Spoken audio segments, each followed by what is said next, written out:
I'm Jason and I'm living lucky. I hope you are too. Jana is still sick.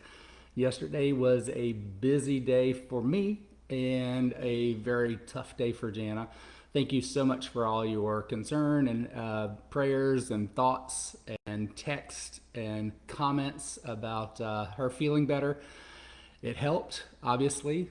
She actually started kind of coming back up yesterday, but I don't know what it is about getting sick. Sometimes at night, it just kind of piles back on. I don't know if any of you relate to that or not, but let me know when you get here. I'm going to hold off on something because I want to read a quote to start us off this morning, and I want to know how that hits with everyone. So let me know when you get in here. Tell me good morning. You know how I operate. I like to know you're here with the emojis, the whatever they are, the like, hearts, hate, sad, cries, the shares, whatever it is. So am I even on the platform this morning, or did they get angry about what I said yesterday?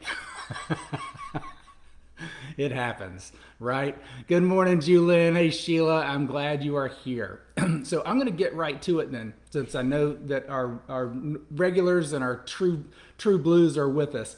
I read this yesterday, and it hit me so hard because, good morning, Nancy, because it's so true, and it rang true to me. And it's a quote from Good Morning, Maryland. It's a quote from Louis L'Amour, one of his books. And it says, up to a point, a person's life is shaped by environment, heredity, and changes in the world about them. Then there comes a time when it lies within their grasp to shape the clay of their life into the sort of thing they wish it to be.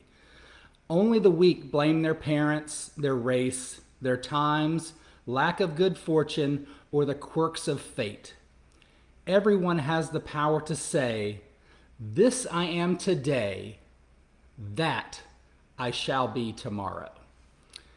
And that just said to me, whatever I am today, I'm okay with it. This is kind of what I picked up along the way. This is who I became. I've made it here. I've gotten over all the hardest days of my life so far. But what do I want to become? Who do I want to be? For me, not what does society want me to be?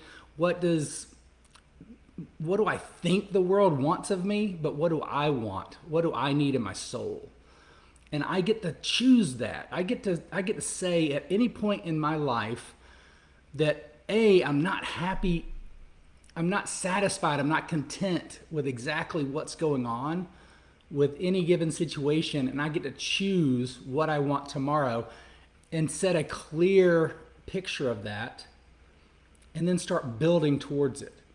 And we don't build towards anything by looking at what we don't have or what we can't control. We work with what we've got already. And what we have already is all the things that have made us who we are already, whether it's hurt, sadness, grief, greatness, triumph, because we are here right now, right? It was incredible. It hit me like a sledgehammer. And I mean, I've been really getting in touch with my feelings for the last 8 years, maybe 10 years. Time kind of has taken a shift for me, so it's probably been about 10 years, but I've really been noticing over the last 5 years my emotions, and it's been incredible because I tend to get teary-eyed over a lot of crap, a lot of things. But this hit me in a way that was so different because I saw it. It wasn't like a movie or it was really weird for me. But I saw it as my life, almost like It's a Wonderful Life with Jimmy Stewart. Like, I literally saw it and how it's kind of portrayed itself, and I saw what Jana and I have done, and realized that when we were standing, she was laying on the couch, I was standing on the other side of the couch, and we were so close to giving up on each other. And we said that this is our moment. This I am today. This we are today. That we shall be tomorrow. And we said we are going to be extraordinary. I'm going to get teary-eyed. But we are extraordinary people, and we got in this relationship to go far and to love each other forever and have an extraordinary life. And we weren't doing it. We were trying. We were trying our hardest. But we started getting in the mindset of, I'm doing all the work, or I got in the mindset, I know. I can't jump in Jana's mind, and we talk about this on occasion, but oftentimes in a relationship, you get in that mindset of, and I'm kind of squirreling here and I apologize, but this is what I do, especially when I'm left to my own devices. But I get in that mindset of, why am I doing all the work? And that's a weird thing. So when you start thinking, why am I having to try so hard to be successful? Why am I, all those types of questions, they're very disempowering. And it's a scorekeeping method for yourself. And it's saying, I'm not getting return for what I'm putting in.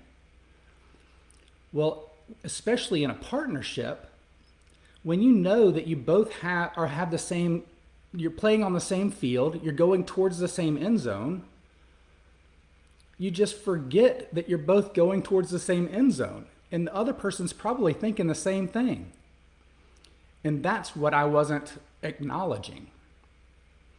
That's a flawed thought process for me.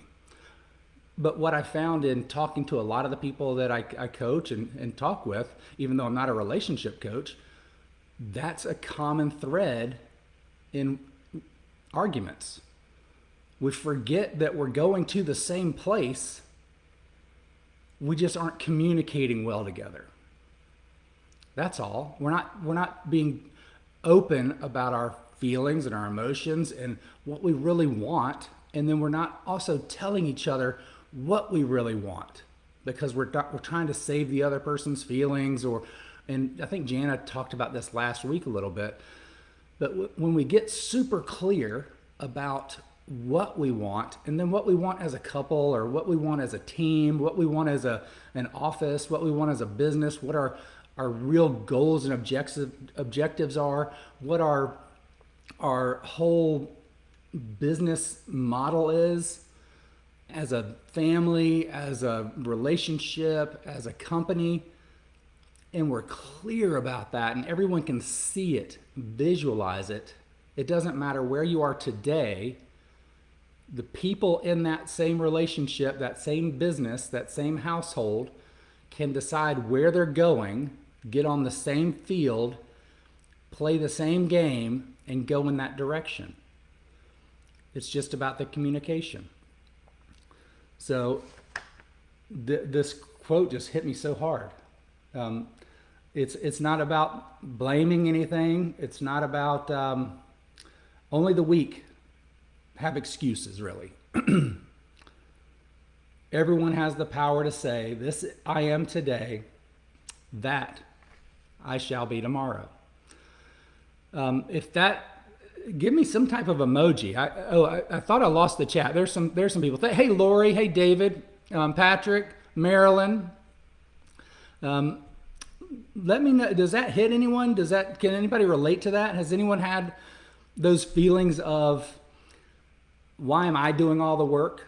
Why doesn't anyone see it the way I see it? That's I've lived in that zone for a while. Sometimes I still get in that zone. I try to get better at it every day, but we get to set the. I picked the title of today's topic as "Save the Date," because we need to decide on the moment that we want to make the change. And yesterday was about making that little change, just the little change. Know thyself. Know exactly who you are, what you want, and you don't have to know yourself completely. You don't have to, but start figuring it out. I mean, I'm still learning myself. I learn something new about myself all the time, and it's enlightening. It's fun. It's scary. It's exciting. But the more we know about ourselves, the more we know exactly what we want, and we know exactly what it's going to take to get there, and who we need to become, and what we need to make a little bit better. And that makes it so much more engaging when you know who you're traveling with. Because so often we think we know who we're traveling with, and the person that we're traveling with is trying to be someone else. I'm talking about just this one person, even if you're traveling alone. And honestly, we're never traveling alone. We're always traveling in a pack. Someone's helped us along the way. Someone's trying to help us. There's always people rooting for us. Even when we don't think there's anyone rooting for us, there are people in the background that are praying for us, cheering for us, hoping that we succeed. And sometimes it's people that we thought didn't give a damn about us. I had a conversation yesterday with somebody that I haven't talked to for years. And they said, you know what, I've been watching you, and I'm so proud of what you and Jana are doing. I don't say anything on there, but I'm watching what you do. I love what you're doing. And we don't talk. But I was like, you know what, that meant something. So I was like, hey, thank you. I needed to hear it, I guess, because it means I don't need to see the ripple to know that I'm making ripples. And I hope that you don't need to see the ripples to know that you're making a difference, because everybody matters. I'm telling you, everybody matters. You're making a difference in the world. And what kind of difference do you want to make?